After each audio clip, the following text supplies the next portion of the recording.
ಹಳೆಯ ಚಿನ್ನದ ಒಡವೆನ ಅಧಿಕ ಬೆಲೆಗೆ ಮಾರಬೇಕೆ? ಅಂದ್ರೆ ಆಟಿಕಾಗೆ ಕಾಲ್ ಮಾಡಿ 8880 ಅಟ್ಟಿಕಾ ಗೋಲ್ಡ್ ಕಂಪನಿ.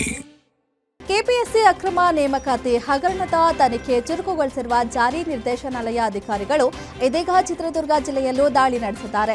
ಚಿತ್ರದುರ್ಗ ಜಿಲ್ಲೆಯ ತಾಳಿಕಟ್ಟೆ ಗ್ರಾಮದ ನವೀನ್ ಕುಮಾರ್ ಮನೆ ಮೇಲೆ ಇಡಿ ಅಧಿಕಾರಿಗಳು ದಾಳಿ ನಡೆಸಿ ಶೋಧ ಕಾರ್ಯ ಮುಂದುವರೆಸಿದ್ದಾರೆ. ನವೀನ್ ಕುಮಾರ್ ಪಶು ವೈದ್ಯಾಧಿಕಾರಿಯಾಗಿ ನೇಮಕಗೊಂಡಿದ್ರು ಎನ್ನಲಾಗಿದ್ದು, ಅಕ್ರಮವಾಗಿ ನೇಮಕಗೊಂಡ ಆರೋಪದ ಹಿನ್ನೆಲೆ ಈ ದಾಳಿ ನಡೆದಿದೆ. ನವೀನ್ ಕುಮಾರ್ ನಿವಾಸದಲ್ಲಿ ಅಧಿಕಾರಿಗಳು ದಾಖಲೆಗಳನ್ನು ಪರಿಶೀಲಿಸುತ್ತಿದ್ದು, ಅಕ್ರಮ ನೇಮಕಾತಿಗೆ ಸಂಬಂಧಿಸಿದ ದಾಖಲೆಗಳ ಪತ್ತೆಗಾಗಿ ಶೋಧ ನಡೆಸುತ್ತಿದ್ದಾರೆ.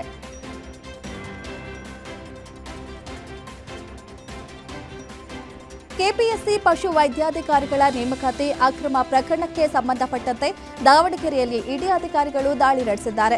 ನಗರದ ಎಂಸಿಸಿ ಬಿ ಬ್ಲಾಕ್ನಲ್ಲಿರುವ ಅಭ್ಯರ್ಥಿ ನಂದೀಶ್ ನಿವಾಸದ ಮೇಲೆ 10ಕ್ಕೂ ಹೆಚ್ಚು ಅಧಿಕಾರಿಗಳ ತಂಡ ದಾಳಿ ನಡೆಸಿ ಪರಿಶೀಲನೆ ನಡೆಸಿದೆ. ಪಶು ವೈದ್ಯಾಧಿಕಾರಿ ಹುದ್ದೆಗೆ ಆಯ್ಕೆಯಾಗಿದ್ದ ನಂದೀಶ್ ವಿರುದ್ಧವೂ ಎಫ್ಐಆರ್ ದಾಖಲಾಗಿತ್ತು. ಒಟ್ಟು 29 ಅಭ್ಯರ್ಥಿಗಳ ವಿರುದ್ಧ ಎಫ್ಐಆರ್ ದಾಖಲಾಗಿರುವ ಹಿನ್ನೆಲೆಯಲ್ಲಿ ನಂದೀಶ್ ನಿವಾಸದಲ್ಲಿರುವ ದಾಖಲೆಗಳನ್ನು ಅಧಿಕಾರಿಗಳು ಪರಿಶೀಲನೆ ನಡೆಸುತ್ತಿದ್ದಾರೆ. ಬಿಗಿ ಭದ್ರತೆಯ ನಡುವೆ ಇಡಿ ಅಧಿಕಾರಿಗಳಿಂದ ಶೋಧ ಕಾರ್ಯ ಮುಂದುವರೆದಿದೆ.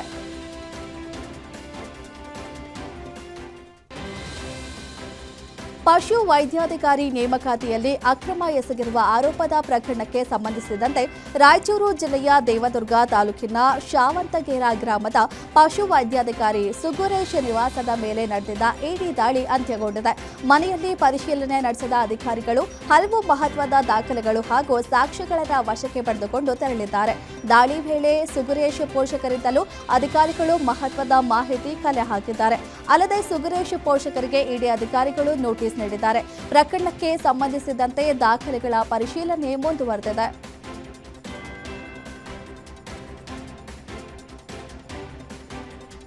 ವಿಪಕ್ಷ ನಾಯಕ ಆರ್ ಅಶೋಕ್ ಕೆಪಿಎಸ್ಸಿ ಭ್ರಷ್ಟಾಚಾರ ಪ್ರಕರಣದ ಕುರಿತು ಗಂಭೀರ ಆರೋಪ ಮಾಡಿದ್ದಾರೆ.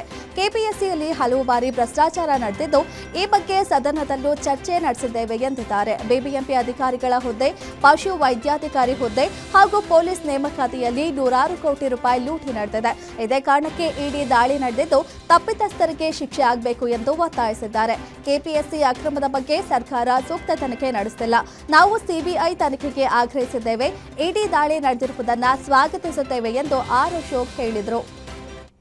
ಲಂಚ 1,80,00,000 ಆ ಡಾಕ್ಟರ್ಗಳು, ಪಶುವೈದ್ಯ ಡಾಕ್ಟರ್ಗಳದಿರ್ಬೋದು, ಬೆಂಗಳೂರು ಬಿಬಿಎಂಪಿ ಅಧಿಕಾರಿಗಳಿರ್ಬೋದು, ಪೊಲೀಸ್ ಇಲಾಖೆ ಪ್ರಶ್ನೆ ಪತ್ರಿಕೆ ಲೀಕ್ ಆಗಿರುವಂಥದ್ದು, ಇವೆಲ್ಲ ಸರಣಿಯಾಗಿ ಈ ಕೆಪಿಎಸ್ಸಿ ಅಧ್ಯಕ್ಷರಿದ್ದಾರಲ್ಲ ಅವರು ಅವರ ತಂಡ ವ್ಯವಸ್ಥಿತವಾಗಿ ನೂರಾರು ಕೋಟಿ ರೂಪಾಯಿಯನ್ನು ಲೂಟಿ ಹೊಡೆದಿದ್ದಾರೆ.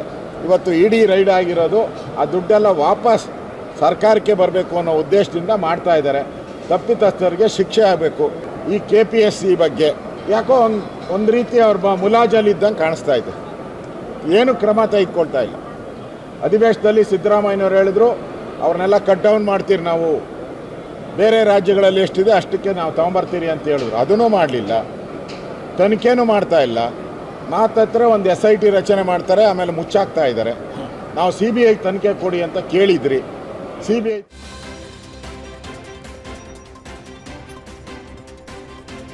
ಹನೂರು ಎನ್ಕೌಂಟರ್ ಪ್ರಕರಣಕ್ಕೆ ತಮಿಳುನಾಡು ನಾಯಕರು ಖಂಡನೆ ವ್ಯಕ್ತಪಡಿಸಿರುವ ವಿಚಾರಕ್ಕೆ ಸಿಎಂ ಡಿಕೆ ಶಿವಕುಮಾರ್ ಪ್ರತಿಕ್ರಿಯೆ ನೀಡಿದ್ದಾರೆ. ನಮ್ಮದು ಫೆಡರಲ್ ಒಕ್ಕೂಟ, ಯಾವುದೇ ರಾಜ್ಯ ಮತ್ತೊಂದು ರಾಜ್ಯದ ಆಡಳಿತ ಹಾಗೂ ಕಾನೂನು ಸುವ್ಯವಸ್ಥೆಯಲ್ಲಿ ಮಧ್ಯಪ್ರವೇಶ ಮಾಡಬಾರದು. ಪನ್ನೀರ್ ಸೆಲ್ವಂ ಆಗಲಿ ಇನ್ಯಾರೇ ಆಗಲಿ ಕನಿಷ್ಠ ಪರಿಜ್ಞಾನ ಇರಬೇಕು ಎಂದು ತಿರುಗೇಟು ನೀಡಿದ್ದಾರೆ. ತಮಿಳುನಾಡಿನ ವಿಚಾರದಲ್ಲಿ ತಾವು ಎಂದಿಗೂ ತಲೆ ಹಾಕಿಲ್ಲ ಎಂದ ಸಿಎಂ ಡಿಕೆಶಿ, ನಮ್ಮ ರಾಜ್ಯವನ್ನ ಹೇಗೆ ರಕ್ಷಿಸಬೇಕು ಎಂಬುದು ನಮಗೆ ಗೊತ್ತಿದೆ ಎಂದಿದ್ದಾರೆ. ಸಿಎಂ ವಿಜಯ್ ಹೇಳಿಕೆಗೆ ಪ್ರತಿಕ್ರಿಯೆ ನೀಡುವುದಿಲ್ಲ. ತಮಿಳುನಾಡು ನಾಯಕರು ಅವರ ಕೆಲಸ ಮಾಡಲಿ, ನಾವು ನಮ್ಮ ಕೆಲಸ ಮಾಡ್ತೇವೆ ಎಂದು ಸ್ಪಷ್ಟಪಡಿಸಿದ್ದಾರೆ. ಚಿತ್ರದುರ್ಗದಲ್ಲಿ ಸಚಿವ ಬಿ ನಾಗೇಂದ್ರ ರಾಜೀನಾಮೆಗೆ ಆಗ್ರಹಿಸಿ ಬಿಜೆಪಿ ಪ್ರತಿಭಟನೆ ನಡೆಸಿದೆ. ನಗರದ ಜಿಲ್ಲಾಧಿಕಾರಿ ಕಚೇರಿ ಬಳಿ ಬಿಜೆಪಿ ಜಿಲ್ಲಾಧ್ಯಕ್ಷ ಕೆಟಿ ಕುಮಾರಸ್ವಾಮಿ ನೇತೃತ್ವದಲ್ಲಿ ಪ್ರತಿಭಟನೆ ನಡೆಯಿತು. ವಾಲ್ಮೀಕಿ ನಿಗಮದಲ್ಲಿ 187 ಕೋಟಿ ರೂಪಾಯಿ ಭ್ರಷ್ಟಾಚಾರ ನಡೆದಿದೆ ಎಂದು ಬಿಜೆಪಿ ಆರೋಪಿಸಿದೆ. ಇಂತಹ ಆರೋಪ ಎದುರಿಸುತ್ತಿರುವ ನಾಗೇಂದ್ರ ಅವರಿಗೆ ಕಾಂಗ್ರೆಸ್ ಸರ್ಕಾರ ಸಚಿವ ಸ್ಥಾನ ನೀಡಿದೆ ಎಂದು ಬಿಜೆಪಿ ಆಕ್ರೋಶ ವ್ಯಕ್ತಪಡಿಸಿದೆ. ಕೂಡಲೇ ಸಚಿವ ಬಿ ನಾಗೇಂದ್ರ ರಾಜೀನಾಮೆ ನೀಡಬೇಕು ಹಾಗೂ ಮುಖ್ಯಮಂತ್ರಿ ಅವರು ನಾಗೇಂದ್ರ ಅವರಿಗೆ ರಾಜೀನಾಮೆ ಪಡೆಯಬೇಕು ಎಂದು ಬಿಜೆಪಿ ಆಗ್ರಹಿಸಿದೆ.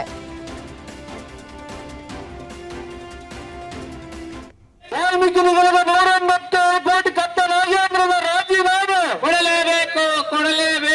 ಎಲ್ಲಿವರೆಗೂ ಹೋರಾಟ, ನೆಲೆವರೆಗೂ ಹೋರಾಟ. ಕಾಂಗ್ರೆಸ್ ಸರ್ಕಾರಕ್ಕೆ ರೈತರಿಗಾಗಿ ಕಾಂಗ್ರೆಸ್ ಸರ್ಕಾರಕ್ಕೆ ದಲಿತರನ್ನು ಬಳಸುತ್ತಿರುವ ಕಾಂಗ್ರೆಸ್ ಸರ್ಕಾರಕ್ಕೆ ರಾಜೀನಾಮೆ ಬೇಕು.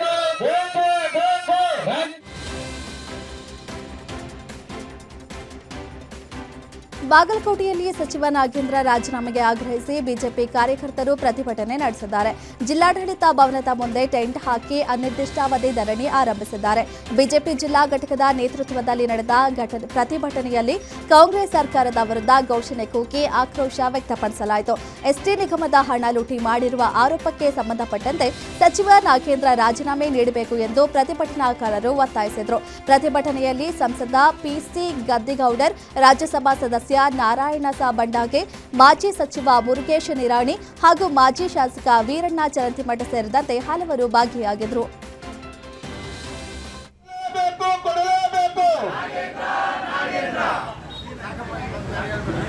ಅವರಿಗೆ ಅವಕಾಶ ಮಾಡಿಕೊಡ್ರಿ.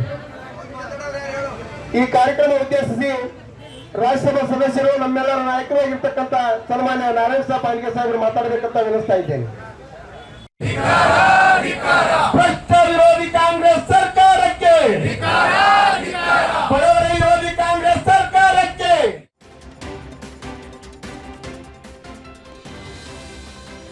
ಮಂಡ್ಯದಲ್ಲಿ ಸಚಿವ ಬಿ ನಾಗೇಂದ್ರ ರಾಜೀನಾಮೆಗೆ ಆಗ್ರಹಿಸಿ ಬಿಜೆಪಿ ನಡೆಸುತ್ತಿರುವ ಪ್ರತಿಭಟನೆ 2ನೇ ದಿನಕ್ಕೆ ಕಾಲಿಟ್ಟಿದೆ. ನಗರದ ಸರ್ ಎಂ ವಿಶ್ವೇಶ್ವರಯ್ಯ ಪ್ರತಿಮೆ ಬಳಿ ಮಂಡ್ಯ ಜಿಲ್ಲಾ ಬಿಜೆಪಿ ಕಾರ್ಯಕರ್ತರು ಪ್ರತಿಭಟನೆ ನಡೆಸಿದರು. ಬಿಜೆಪಿ ರೈತ ಮೋರ್ಚಾ ಜಿಲ್ಲಾಧ್ಯಕ್ಷ ಅಶೋಕ್ ಜೈರಾಮ್ ನೇತೃತ್ವದಲ್ಲಿ ನಡೆದ ಹೋರಾಟದಲ್ಲಿ ರಾಜ್ಯ ಸರ್ಕಾರ ಹಾಗೂ ಸಚಿವ ಬಿ ನಾಗೇಂದ್ರ ವಿರುದ್ಧ ಘೋಷಣೆ ಕೂಗಿ ಆಕ್ರೋಶ ವ್ಯಕ್ತಪಡಿಸಲಾಯಿತು. ವಾಲ್ಮೀಕಿ ನಿಗಮದ ಹಗರಣದ ಆರೋಪ ಎದುರಿಸುತ್ತಿರುವ ನಾಗೇಂದ್ರ ವಿರುದ್ಧ ಪೋಸ್ಟರ್ ಹಿಡಿದು ಬಿಜೆಪಿ ಕಾರ್ಯಕರ್ತರು ಪ್ರತಿಭಟನೆ ನಡೆಸಿದರು. ಹಗರಣದ ಆರೋಪ ಹೊತ್ತಿದ್ರೂ ಮತ್ತೆ ಸಚಿವ ಸ್ಥಾನ ನೀಡಿರುವುದು ಅಪರಾಧ ಎಂದು ಬಿಜೆಪಿ ಆರೋಪಿಸಿದೆ.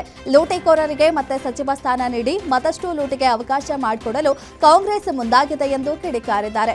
ಮುಖ್ಯಮಂತ್ರಿ ನೈತಿಕ ಹೊಣೆ ಹೊತ್ತು ಬಿ ನಾಗೇಂದ್ರ ಅವರ ರಾಜೀನಾಮೆ ಪಡಿಬೇಕು ಎಂದು ಬಿಜೆಪಿ ಆಗ್ರಹಿಸಿದೆ. ಬೆಂಗಳೂರಿನ ಫ್ರೀಡಂ ಪಾರ್ಕ್ನಲ್ಲಿ ಜೆಡಿಎಸ್ ಸಾರ್ವಜನಿಕ ಸಭೆ ಹಾಗೂ ವಿಧಾನಸೌಧ ಚಲೋ ಪ್ರತಿಭಟನೆ ನಡೆಯಿತು. ಕಾಂಗ್ರೆಸ್ ಸರ್ಕಾರದ ಪ್ರಸ್ತಾವಿತ ಬಿಡದಿ ಟೌನ್ಶಿಪ್ ಯೋಜನೆಗಾಗಿ ಭೂ ಸ್ವಾಧೀನ ಮಾಡುವ ಕ್ರಮವನ್ನು ವಿರೋಧಿಸಿ ಈ ಪ್ರತಿಭಟನೆ ಹಮ್ಮಿಕೊಳ್ಳಲಾಗಿತ್ತು.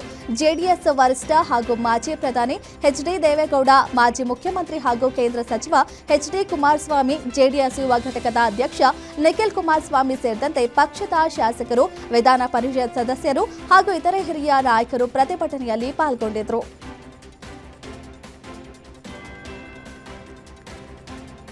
ಪರಪ್ಪನ ಅಗ್ರಹಾರ ಜೈಲಿನಲ್ಲಿ ಸಾಲು ಅಕ್ರಮಗಳ ಆರೋಪ ಕೇಳಿಬಂದ ಬೆನ್ನಲ್ಲೇ ಮಹಿಳಾ ಆಯೋಗ ಜೈಲಿಗೆ ಭೇಟಿ ನೀಡಿದೆ. ಮಹಿಳಾ ಆಯೋಗದ ಅಧ್ಯಕ್ಷೆ ಡಾಕ್ಟರ್ ನಾಗಲಕ್ಷ್ಮಿ ಚೌಧರಿ ನೇತೃತ್ವದ ತಂಡ ಜೈಲಿನಲ್ಲಿ ಪರಿಶೀಲನೆ ನಡೆಸಿತು. ವಿಶೇಷವಾಗಿ ಮಹಿಳಾ ಕೈದಿಗಳ ಸ್ಥಿತಿಗತಿಗಳ ಬಗ್ಗೆ ಅಧಿಕಾರಿಗಳಿಂದ ಮಾಹಿತಿ ಪಡೆದುಕೊಂಡ ತಂಡ ಕೈದಿಗಳ ಸಮಸ್ಯೆ ಹಾಗೂ ಕುಂದುಕೊರತೆಗಳನ್ನು ನೇರವಾಗಿ ಆಲಿಸಿತು. ಜೈಲಿನಲ್ಲಿ ಮಹಿಳಾ ಕೈದಿಗಳಿಗೆ ದೊರೆಯುತ್ತಿರುವ ಸೌಲಭ್ಯಗಳು, ಆಹಾರ, ಆರೋಗ್ಯ ಸೇರಿದಂತೆ ಮೂಲಭೂತ ವ್ಯವಸ್ಥೆಗಳ ಬಗ್ಗೆಯೂ ಮಾಹಿತಿ ಕಲೆ ಹಾಕಲಾಗಿದೆ. ಪರಿಶೀಲನೆ ಬಳಿಕ ಮಹಿಳಾ ಕೈದಿಗಳ ಸಮಸ್ಯೆಗಳಿಗೆ ಸೂಕ್ತ ಪರಿಹಾರ ಕಲ್ಪಿಸುವ ನಿಟ್ಟಿನಲ್ಲಿ ಕ್ರಮ ಕೈಗೊಳ್ಳುವ ಸಾಧ್ಯತೆ ಇದೆ. ಬೆಂಗಳೂರು ಹೊರವಲಯದ ಮಾರಸಂದ್ರದಲ್ಲಿ ನಿಷೇಧಿತ ಪಿಒಪಿ ಗಣೇಶ ಮೂರ್ತಿಗಳ ಅಕ್ರಮ ದಂಧೆ ಆರೋಪ ಕೇಳಿಬಂದಿದೆ. ಗೋಡೌನ್ಗಳಲ್ಲಿ ಸಾವಿರಾರು ಮೂರ್ತಿಗಳ ಸಂಗ್ರಹವಾಗಿದ್ದು ಹೊರ ರಾಜ್ಯಗಳಿಂದ ಲಾರಿಗಳಲ್ಲಿ ಸಾಗಾಟ ನಡೆದಿದೆ ಎನ್ನಲಾಗಿದೆ. ನಿಷೇಧವಿದ್ದರೂ ನಡೆಯುತ್ತಿರುವ ಈ ದಂಧೆ ವಿರುದ್ಧ ಕ್ರಮಕ್ಕೆ ಆಗ್ರಹ ವ್ಯಕ್ತವಾಗಿದೆ. ಅಧಿಕಾರಿಗಳ ನಿರ್ಲಕ್ಷ್ಯದ ಆರೋಪವೂ ಕೇಳಿಬಂದಿದ್ದು ಜಲಮೂಲಗಳ ರಕ್ಷಣೆಗೆ ಕಟ್ಟುನಿಟ್ಟಿನ ಕ್ರಮಕ್ಕೆ ಒತ್ತಾಯಿಸಲಾಗಿದೆ.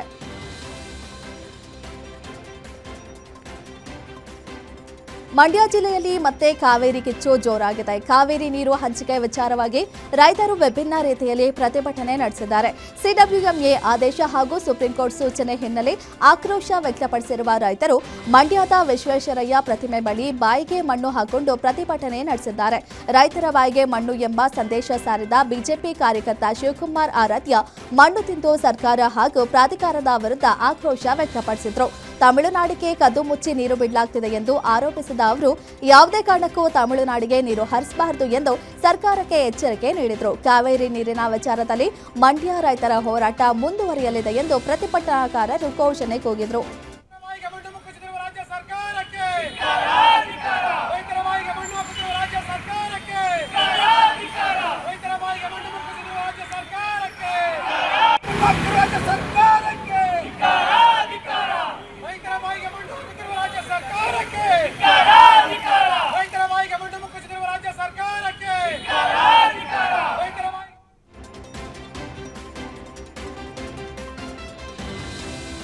ವಿಜಯನಗರ ಜಿಲ್ಲೆಯ ಹೊಸಪೇಟೆಯ ಟಿಬಿ ಡ್ಯಾಂ ಕಚೇರಿ ಮುಂದೆ ರೈತರು ಪ್ರತಿಭಟನೆ ನಡೆಸಿದ್ದಾರೆ.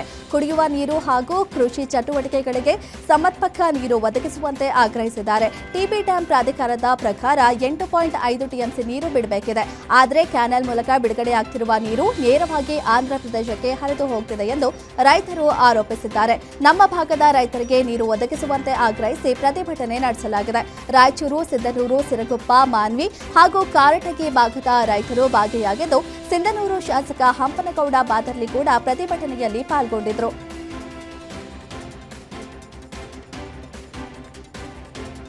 ಬೆಳಗಾವಿ ಕರ್ನಾಟಕದ ಅವಿಭಾಜ್ಯ ಅಂಗ ಎಂಬ ಗೊತ್ತುವಳಿ ಅಂಗೀಕರಿಸುವಂತೆ ಆಗ್ರಹಿಸಿ ಕನ್ನಡಪರ ಹೋರಾಟಗಾರರು ಪ್ರತಿಭಟನೆ ನಡೆಸಿದ್ದಾರೆ. ಬೆಳಗಾವಿ ಮಹಾನಗರ ಪಾಲಿಕೆ ಎದುರು ಕಿತ್ತೂರು ಕರ್ನಾಟಕ ಸಂಘಟನೆ ನೇತೃತ್ವದಲ್ಲಿ ಪ್ರತಿಭಟನೆ ನಡೆಯಿತು.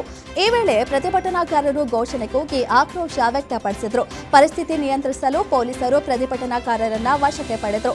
ಕಿತ್ತೂರು ಕರ್ನಾಟಕ ಸಂಘಟನೆ ರಾಜ್ಯಾಧ್ಯಕ್ಷ ಸೇರಿ 30ಕ್ಕೂ ಹೆಚ್ಚು ಕಾರ್ಯಕರ್ತರನ್ನ ಪೊಲೀಸರು ವಶಕ್ಕೆ ಪಡೆದು ವಾಹನದಲ್ಲಿ ಕರೆದೊಯ್ದರು. ಈ ವೇಳೆ ಪೊಲೀಸರು ಹಾಗೂ ಕರವೇ ಕಾರ್ಯಕರ್ತರ ನಡುವೆ ತಳ್ಳಾಟ ನೂಕಾಟ ನಡೆದು ಕೆಲಕಾಲ ಬಿಗುವಿನ ವಾತಾವರಣ ನಿರ್ಮಾಣವಾಗಿತ್ತು.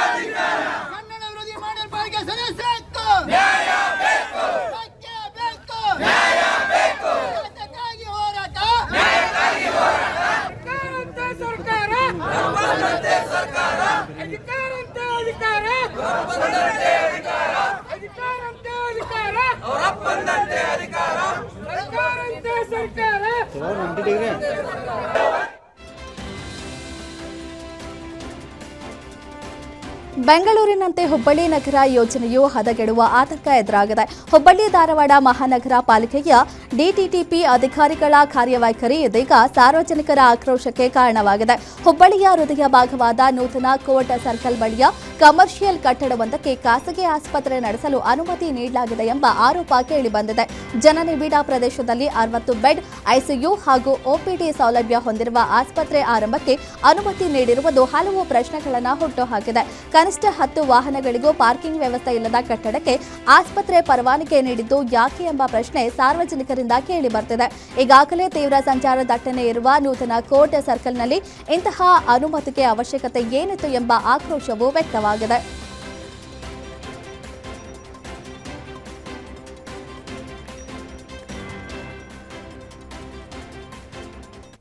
ಚಿಕ್ಕಬಾಣಾವರದಲ್ಲಿ ಪತಿ ಅಭಿನಂದನ್ ಹಾಗೂ 5 ವರ್ಷದ ಮಗ ಯದುವೀರ್ ಹತ್ಯೆ ಪ್ರಕರಣಕ್ಕೆ ಭಾರೀ ಟ್ವಿಸ್ಟ್ ಸಿಕ್ಕಿದೆ. ಪತ್ನಿ ಹಳ್ಳಿ ಪ್ರಿಯಕರ ವಿನಯ್ ಜೊತೆ ಸೇರಿ ಕೊಲೆ ಮಾಡಿರುವುದು ಪೊಲೀಸರ ತನಿಖೆಯಲ್ಲಿ ಬಯಲಾಗಿದೆ. ಜಗಳದ ಬಳಿಕ ಪತಿಗೆ ಸಾಂಬಾರ್ ಸೌಟಿನಿಂದ ಹೊಡೆದು ನಂತರ ಪ್ರಿಯಕರನನ್ನ ಕರೆಸಿ ಹತ್ಯೆ ಮಾಡಿದ್ದಾಳೆ ಎನ್ನಲಾಗಿದೆ. ಎಚ್ಚರಗೊಂಡ ಮಗನನ್ನ ದಿಂಬಿನಿಂದ ಉಸಿರುಗಟ್ಟಿಸಿ ಕೊಂದ ಆರೋಪವಿದೆ. ಪ್ರಕರಣ ಸಂಬಂಧ ಪ್ರಿಯಕರ ವಿನಯ್ನನ್ನ ಪೊಲೀಸರು ಬಂಧಿಸಿದ್ದಾರೆ.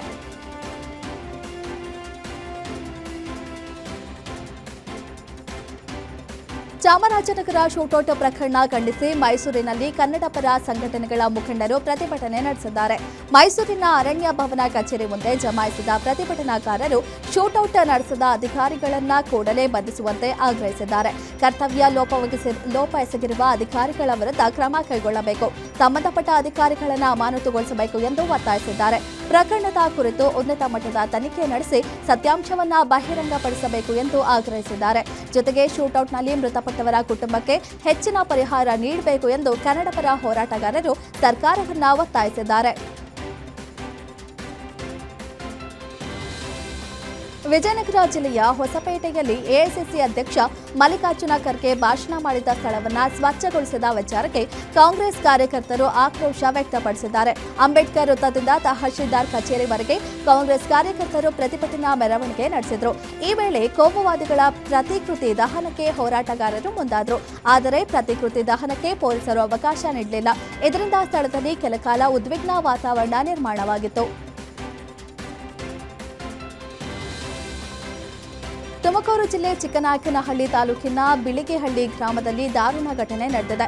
ಕಟ್ಟಡದ ಪಿಲ್ಲರ್ ಕುಸಿದು ವಿದ್ಯಾರ್ಥಿಯೊಬ್ಬ ಸ್ಥಳದಲ್ಲೇ ಮೃತಪಟ್ಟಿದ್ದಾನೆ. ಸರ್ಕಾರಿ ಹಿರಿಯ ಪ್ರಾಥಮಿಕ ಶಾಲೆಯ ವಿದ್ಯಾರ್ಥಿ ಧನುಷ್ ಮೃತ ದುರ್ದೈವಿ. ಬೆಳಗ್ಗೆ 9:30 ಸುಮಾರಿಗೆ ಶಾಲೆ ಸಮೀಪದ ನಂದಿನಿ ಡೈರಿ ಕಟ್ಟಡದ ಬಳಿ ಆಟವಾಡ್ತಿದ್ದ ವೇಳೆ ಘಟನೆ ನಡೆದಿದೆ. ಹಠಾತ್ ಕಟ್ಟಡದ ಪಿಲ್ಲರ್ ಕುಸಿದು ಧನುಷ್ ತಲೆಯ ಮೇಲೆ ಬಿದ್ದಿದೆ. ಪಿಲ್ಲರ್ ಬಿದ್ದ ರಭಸಕ್ಕೆ ತಲೆಗೆ ಗಂಭೀರ ಗಾಯವಾಗಿ ಧನುಷ್ ಸ್ಥಳದಲ್ಲೇ ಮೃತಪಟ್ಟಿದ್ದಾನೆ. ಘಟನೆಗೆ ಡೈರಿ ಇಂಜಿನಿಯರ್ಗಳೇ ಹೊಣೆಗೆಂದು ಗ್ರಾಮಸ್ಥರು ಆಕ್ರೋಶ ವ್ಯಕ್ತಪಡಿಸಿದ್ದಾರೆ. ಕಳಪೆ ಕಾಮಗಾರಿಯಿಂದಲೇ ಪಿಲ್ಲರ್ ಕುಸಿದಿದೆ ಎಂದು ಆರೋಪಿಸಿದ್ದಾರೆ. ಈ ಸಂಬಂಧ ಹಂದರಕೆರೆ ಪೊಲೀಸ್ ಠಾಣೆಯಲ್ಲಿ ಪ್ರಕರಣ ದಾಖಲಾಗಿದೆ. ಕಾರವಾರದಲ್ಲಿ ಹೋಟೆಲ್ಗೆ ಏಕಾಏಕಿ ಬೆಂಕಿ ಅವಘಡ ಸಂಭವಿಸಿದೆ. ನಗರದ ಗ್ರೀನ್ ಸ್ಟ್ರೀಟ್ ರಸ್ತೆಯ ಅಂಬೇಡ್ಕರ್ ವೃತ್ತದ ಬಳಿಯಿರುವ ತಾಜ್ ಹೋಟೆಲ್ನಲ್ಲಿ ಘಟನೆ ನಡೆದಿದೆ. ಸಿಲಿಂಡರ್ ಪೈಪ್ ಜೋಡಿಸುವ ವೇಳೆ ತಾಂತ್ರಿಕ ತೊಂದರೆಯಿಂದ ಬೆಂಕಿ ಕಾಣಿಸಿಕೊಂಡಿದೆ. ಕ್ಷಣಾರ್ಧದಲ್ಲೇ ಹೋಟೆಲ್ನೊಳಗೆ ಬೆಂಕಿ ವ್ಯಾಪಿಸಿ ದಗದಗನೆ ಉರಿದಿದೆ. ಮಾಹಿತಿ ತಿಳಿಸಿದಂತೆ ಕಾರವಾರ ನಗರ ಠಾಣೆ ಪೊಲೀಸರು ಸ್ಥಳಕ್ಕೆ ಧಾವಿಸಿ ಮುನ್ನೆಚ್ಚರಿಕಾ ಕ್ರಮವಾಗಿ ವಿದ್ಯುತ್ ಸಂಪರ್ಕ ಕಡಿತಗೊಳಿಸಿದ್ದಾರೆ. ಬಳಿಕ ಅಗ್ನಿಶಾಮಕ ದಳ ಸಿಬ್ಬಂದಿ ಸ್ಥಳಕ್ಕೆ ಆಗಮಿಸಿ ಬೆಂಕಿ ನಂದಿಸಿದ್ದಾರೆ. ಸಮಯೋಚಿತ ಕಾರ್ಯಾಚರಣೆಯಿಂದ ಭಾರೀ ಅನಾಹುತ ತಪ್ಪಿದೆ. ಅದೃಷ್ಟವಶಾತ್ ಘಟನೆಯಲ್ಲಿ ಯಾವುದೇ ಪ್ರಾಣಾಪಾಯ ಸಂಭವಿಸಿಲ್ಲ. ಚಾಮರಾಜನಗರ ಜಿಲ್ಲೆಯ ಹನೂರಿನಲ್ಲಿ ಅರಣ್ಯ ಇಲಾಖೆ ಸಿಬ್ಬಂದಿ ಗುಂಡೇಟಿಗೆ 3 ಬಲಿಯಾದ ಘಟನೆಯನ್ನು ತಮಿಳುನಾಡು ಸಿಎಂ ವಿಜಯ್ ಖಂಡಿಸಿದ ಬೆನ್ನಲ್ಲೇ ಮೃತ ಕುಟುಂಬಕ್ಕೆ ತಲಾ 10 ಲಕ್ಷ ಪರಿಹಾರವನ್ನು ನೆರೆಯ ರಾಜ್ಯದ ಸರ್ಕಾರ ಘೋಷಿಸಿದೆ. ಅಲ್ಲಿನ ವಿಧಾನಸಭೆಯಲ್ಲೂ ಹನೂರು ಶೂಟೌಟ್ ವಿಚಾರ ಪ್ರಸ್ತಾಪವಾಗಿದ್ದು, ಡಿಎಂಕೆ ಮತ್ತು ಎಐಎಡಿಎಂಕೆ ಮುಖಂಡರು ಈ ಬಗ್ಗೆ ಸದನದಲ್ಲಿ ಧ್ವನಿ ಎತ್ತಿದ್ದಾರೆ. ಮೃತರ ಕುಟುಂಬಗಳಿಗೆ ತಲಾ 10 ಲಕ್ಷ ಪರಿಹಾರ ನೀಡುವುದಾಗಿ ಅರಣ್ಯ ಸಚಿವ ರಂಜಿತ್ ಕುಮಾರ್ ಘೋಷಿಸಿದ್ದು, ಕರ್ನಾಟಕ ಸರ್ಕಾರವು ಪ್ರಕರಣವನ್ನು ಸಿಬಿಐಗೆ ವಹಿಸಬೇಕೆಂದು ಆಗ್ರಹಿಸಿದೆ. ಉತ್ತರ ಕನ್ನಡ ಜಿಲ್ಲೆಯ ಕುಮಟಾ ತಾಲೂಕಿನ ತದಡಿ ಬಂದರಿನಲ್ಲಿ ಮೀನುಗಾರಿಕಾ ಬೋಟ್ ಮುಳುಗಡೆಯಾಗಿದೆ. ಸುರೇಂದ್ರ ಹರಿಕಂತ್ರ ಅವರಿಗೆ ಸೇರಿದ ಲಕ್ಷ್ಮೀ ಕೃಪಾ ಹೆಸರಿನ ಬೋಟ್ ಅಳಿವೆಯಲ್ಲಿ ಅಲೆಗಳ ಅಬ್ಬರಕ್ಕೆ ಸಿಲುಕಿ ಮುಳುಗಿದೆ. ಬೋಟ್ನಲ್ಲಿದ್ದ 4 ಮೀನುಗಾರರನ್ನು ಸುರಕ್ಷಿತವಾಗಿ ರಕ್ಷಿಸಲಾಗಿದೆ. ಬೋಟ್ ಮುಳುಗಡೆಯಿಂದ ಸುಮಾರು 20 ಲಕ್ಷ ರೂಪಾಯಿ ನಷ್ಟ ಸಂಭವಿಸಿದೆ. ಇದೇ ಜಾಗದಲ್ಲಿ 2 ದಿನದ ಹಿಂದೆಯೂ ಮತ್ತೊಂದು ಬೋಟ್ ಮುಳುಗಿತ್ತು. ಕಳೆದ 1 ವರ್ಷದಿಂದ ತದಡಿ ಅಳಿವೆಯಲ್ಲಿ ಪದೇ ಪದೇ ಬೋಟ್ಗಳು ಮುಳುಗುತ್ತಿರುವುದು ಆತಂಕಕ್ಕೆ ಕಾರಣವಾಗಿದೆ. ಅಪಾಯಕಾರಿ ಅಳಿವೆಯಲ್ಲಿ ಶಾಶ್ವತ ಪರಿಹಾರಕ್ಕೆ ಮೀನುಗಾರರು ಆಗ್ರಹಿಸಿದ್ದಾರೆ.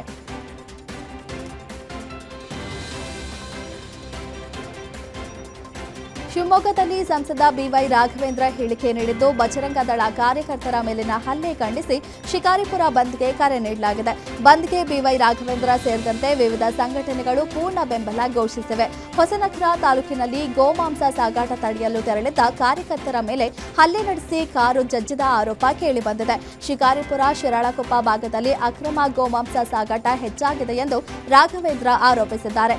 ರಾತ್ರಿ ವೇಳೆ ದನ ಎತ್ತುಗಳನ್ನು ಸಾಗಿಸುತ್ತಿರುವುದು ಯಾಕೆ ಎಂದು ಪ್ರಶ್ನಿಸಿರುವ ಅವರು, ಘಟನೆ ಕುರಿತು ಎಸ್ಪಿ ಜೊತೆ ದೂರವಾಣಿ ಮೂಲಕ ಚರ್ಚಿಸಿ ತಪ್ಪಿತಸ್ಥರ ವಿರುದ್ಧ ತಕ್ಷಣ ಸೂಕ್ತ ಕ್ರಮ ಕೈಗೊಳ್ಳುವಂತೆ ಒತ್ತಾಯಿಸಿದ್ದಾರೆ. ಬೆಳಗಾವಿ ಜಿಲ್ಲೆ ಸವದತ್ತಿ ತಾಲೂಕಿನ ಮುನವಳ್ಳಿ ಪಟ್ಟಣದ ಹೊರವಲಯದಲ್ಲಿ ಚಿರತೆ ಪ್ರತ್ಯಕ್ಷವಾಗಿದ್ದು, ಸುತ್ತಮುತ್ತಲಿನ ಗ್ರಾಮಸ್ಥರಲ್ಲಿ ಆತಂಕ ಹೆಚ್ಚಾಗಿದೆ. ನಿನ್ನೆ ತಡರಾತ್ರಿ ಟ್ರ್ಯಾಕ್ಟರ್ನಲ್ಲಿ ತೆರಳುತ್ತಿದ್ದ ರೈತನಿಗೆ ಸತ್ತಿಗೇರಿ ಮುನವಳ್ಳಿ ಮಾರ್ಗ ಮಧ್ಯೆ ಚಿರತೆ ಕಾಣಿಸಿಕೊಂಡಿದೆ. ಮುನವಳ್ಳಿಯ ಹಳ್ಳದ ಸಮೀಪದ ತೋರಣಗಟ್ಟಿ ಅವರ ಜಮೀನಿನ ಬಳಿ ಚಿರತೆ ಓಡಾಡ್ತಿರುವ ದೃಶ್ಯವನ್ನ ರೈತ ಮೊಬೈಲ್ನಲ್ಲಿ ಸೆರೆ ಹಿಡಿದಿದ್ದಾರೆ. ವಿಡಿಯೋ ವೈರಲ್ ಆಗ್ತಿದ್ದಂತೆ ಗ್ರಾಮಸ್ಥರು ಆತಂಕಗೊಂಡಿದ್ದಾರೆ. ಅಧಿಕಾರಿಗಳಿಗೆ ಮಾಹಿತಿ ನೀಡಿದರೂ ಕ್ರಮ ಕೈಗೊಂಡಿಲ್ಲ ಎಂಬ ಆರೋಪ ಕೇಳಿಬಂದಿದೆ. ರಾತ್ರಿ ವೇಳೆ ರೈತರು ಜಮೀನುಗಳಿಗೆ ತೆರಳುವುದರಿಂದ ಆತಂಕ ಮತ್ತಷ್ಟು ಹೆಚ್ಚಾಗಿದೆ. ಚಿರತೆಯನ್ನ ಕೂಡಲೇ ಸೆರೆ ಹಿಡಿಯುವಂತೆ ಅರಣ್ಯ ಇಲಾಖೆ ಅಧಿಕಾರಿಗಳಿಗೆ ಗ್ರಾಮಸ್ಥರು ಒತ್ತಾಯಿಸಿದ್ದಾರೆ. ಸವದತ್ತಿ ಪೊಲೀಸ್ ಠಾಣಾ ವ್ಯಾಪ್ತಿಯಲ್ಲಿ ಈ ಘಟನೆ ನಡೆದಿದೆ.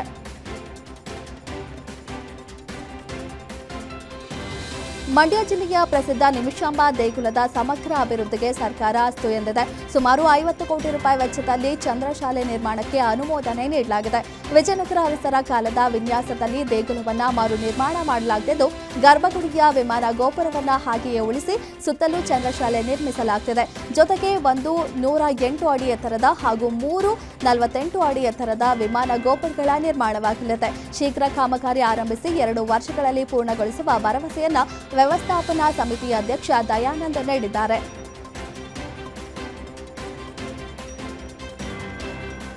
ಕೋಲಾರ ಜಿಲ್ಲೆ ಮುಳಬಾಗಿಲು ತಾಲೂಕಿನ ತಾಯಲೂರು ಬಿಎಸ್ಎನ್ಎಲ್ ಕಚೇರಿಯಲ್ಲಿ ಕಳ್ಳತನ ಮಾಡಿದ ಆರೋಪಿಗಳನ್ನು ಪೊಲೀಸರು ಬಂಧಿಸಿದ್ದಾರೆ. ಕೋಲಾರದ ರೆಹಮತ್ ನಗರದ ಶೌಕತ್ ಹಾಗೂ ಪರ್ದೀನ್ ಖಾನ್ ಬಂಧಿತ ಆರೋಪಿಗಳು ಮಧ್ಯರಾತ್ರಿ ಕಿಟಕಿ ಕಂಬಿಗಳನ್ನು ಮುರಿದು ಕಚೇರಿಗೆ ನುಗ್ಗಿದ ಆರೋಪಿಗಳು ಬೆಲೆ ಬಾಳುವ ಕೇಬಲ್ಗಳು ಹಾಗೂ ಇನ್ನಿತರ ವಸ್ತುಗಳನ್ನು ದೋಚಿದ್ರು. ಪ್ರಕರಣಕ್ಕೆ ಸಂಬಂಧಪಟ್ಟಂತೆ ಆರೋಪಿಗಳಿಂದ ಸುಮಾರು 2 ಲಕ್ಷ ರೂಪಾಯಿ ಮೌಲ್ಯದ 3 ದ್ವಿಚಕ್ರ ವಾಹನಗಳು, 10 ಕೆಜಿ ಅಲ್ಯೂಮಿನಿಯಂ ಹಾಗೂ 20,000 ರೂಪಾಯಿ ನಗದು ಪೊಲೀಸರು ವಶಪಡಿಸಿಕೊಂಡಿದ್ದಾರೆ. ಈ ಕುರಿತು ಮುಳಬಾಗಿಲು ಗ್ರಾಮಾಂತರ ಪೊಲೀಸ್ ಠಾಣೆಯಲ್ಲಿ ಪ್ರಕರಣ ದಾಖಲಾಗಿತ್ತು. ದಾವಣಗೆರೆ ಜಿಲ್ಲೆಯ ಹೊನ್ನಾಳಿಯಲ್ಲಿ ಗುಟ್ಕಾ ನಿಷೇಧದ ಸರ್ಕಾರದ ನಿರ್ಧಾರದ ವಿರುದ್ಧ ಹಾಗೂ ಅಡಿಕೆ ಬೆಳೆಗಾರರ ಹಿತಾಸಕ್ತಿ ರಕ್ಷಿಸುವಂತೆ ಆಗ್ರಹಿಸಿ ಬೃಹತ್ ಪ್ರತಿಭಟನೆ ನಡೆಯಿತು. ಮಾಜಿ ಸಚಿವ ಎಂಪಿ ರೇಣುಕಾಚಾರ್ಯ ನೇತೃತ್ವದ ಕನಕದಾಸ ವೃತ್ತದಿಂದ ಸಂಗೊಳ್ಳಿ ರಾಯಣ್ಣ ವೃತ್ತದವರೆಗೆ ಪ್ರತಿಭಟನಾ ಮೆರವಣಿಗೆ ನಡೆಸಲಾಯಿತು. ಪ್ರತಿಭಟನಾಕಾರರು ಗುಟ್ಕಾ ಸುಟ್ಟು ಟೈರ್ಗೆ ಬೆಂಕಿ ಹಚ್ಚಿ ಆಕ್ರೋಶ ವ್ಯಕ್ತಪಡಿಸಿದರು. ಈ ವೇಳೆ ಪೊಲೀಸರು ಹಾಗೂ ರೇಣುಕಾಚಾರ್ಯ ನಡುವೆ ಮಾತಿನ ಚಕಮಕಿ, ನೂಕಾಟ, ತಳ್ಳಾಟ ನಡೆಯಿತು. ಪ್ರತಿಭಟನೆ ಹತ್ತಿಕ್ಕಲು ಪೊಲೀಸರು ಮುಂದಾದಾಗ ಕೆಲ ಪ್ರತಿಭಟನಾಕಾರರನ್ನ ವಶಕ್ಕೆ ಪಡೆಯಲಾಯಿತು. ಅಡಿಕೆ ಬೆಳೆಗಾರರ ಬದುಕಿಗೆ ಧಕ್ಕೆ ತರುವ ನಿರ್ಧಾರಗಳನ್ನು ವಿರೋಧಿಸಿ ನ್ಯಾಯ ಸಿಗೋವರೆಗೂ ಹೋರಾಟ ಮುಂದುವರಿಸಲಾಗುವುದಾಗಿ ರೈತರು ಎಚ್ಚರಿಕೆ ನೀಡಿದರು.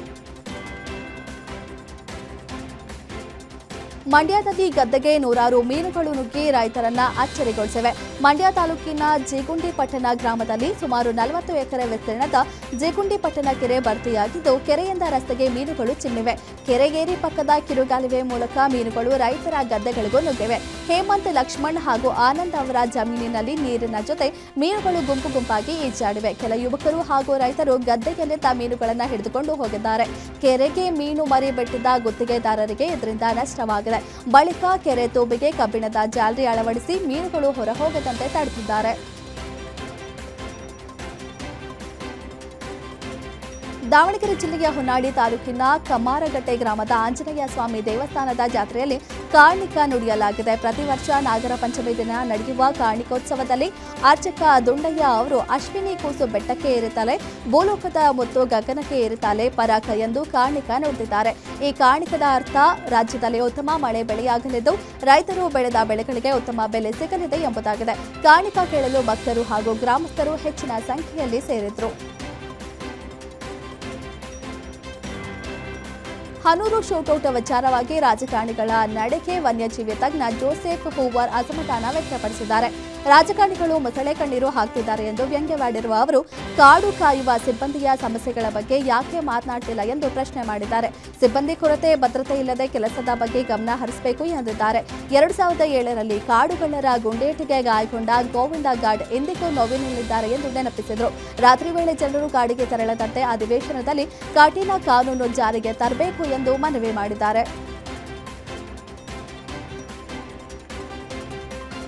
ನಾಡಹಬ್ಬ ಮೈಸೂರು ದಸರಾ 2026ಕ್ಕೆ ಸಿದ್ಧತೆ ಭರದಿಂದ ಸಾಗಿದ್ದು, ದಸರಾ ಗಜಪಡೆಗಳ ಮೊದಲ ಪಟ್ಟಿ ಬಿಡುಗಡೆಯಾಗಿದೆ. ಅರಣ್ಯ ಇಲಾಖೆ 12 ಆನೆಗಳ ಮೊದಲ ತಂಡವನ್ನು ಪ್ರಕಟಿಸಿದೆ. ಗೋಪಿ, ಶ್ರೀರಾಮ, ಏಕಲವ್ಯ, ಪ್ರಶಾಂತ, ಚೈತ್ರ, ಧನಂಜಯ, ಲಕ್ಷ್ಮಿ, ರೂಪ, ಸುಗ್ರೀವ, ಕಾವೇರಿ, ಮಹೇಂದ್ರ ಹಾಗೂ ಶ್ರೀಗಂಧ ಆನೆಗಳು ಮೊದಲ ತಂಡದಲ್ಲಿ ಸ್ಥಾನ ಪಡೆದಿವೆ. ಆಗಸ್ಟ್ 26ರಂದು ವೀರನ ಹೊಸಹಳ್ಳಿಯಿಂದ ಗಜಪಯಣದ ಮೂಲಕ ಕಾಡಿನಿಂದ ನಾಡಿಗೆ ದಸರಾ ಗಜಪಡೆಗಳು ಎಂಟ್ರಿಗೊಂಡಿವೆ. 60 ವರ್ಷ ವಯಸ್ಸಿನ ಹಿನ್ನೆಲೆ ಅಂಬಾರಿ ಆನೆ ಅಭಿಮನ್ಯುವಿಗೆ ಈ ಬಾರಿ ಅರಣ್ಯ ಇಲಾಖೆ ಕೋಕ್ ನೀಡಿದೆ. ಕ್ಯೂಬಿಂಗ್ ಸ್ಪೆಷಲಿಸ್ಟ್ ಎಂದೇ ಖ್ಯಾತಿ ಪಡೆದಿರುವ ಅಭಿಮನ್ಯು ಸತತ 6 ಬಾರಿ ಅಂಬಾರಿ ಹೊತ್ತು ರಾಜಬೀದಿಯಲ್ಲಿ ಗಜಗಾಂಭೀರ್ಯದಿಂದ ಹೆಜ್ಜೆ ಹಾಕಿದ್ದಾನೆ.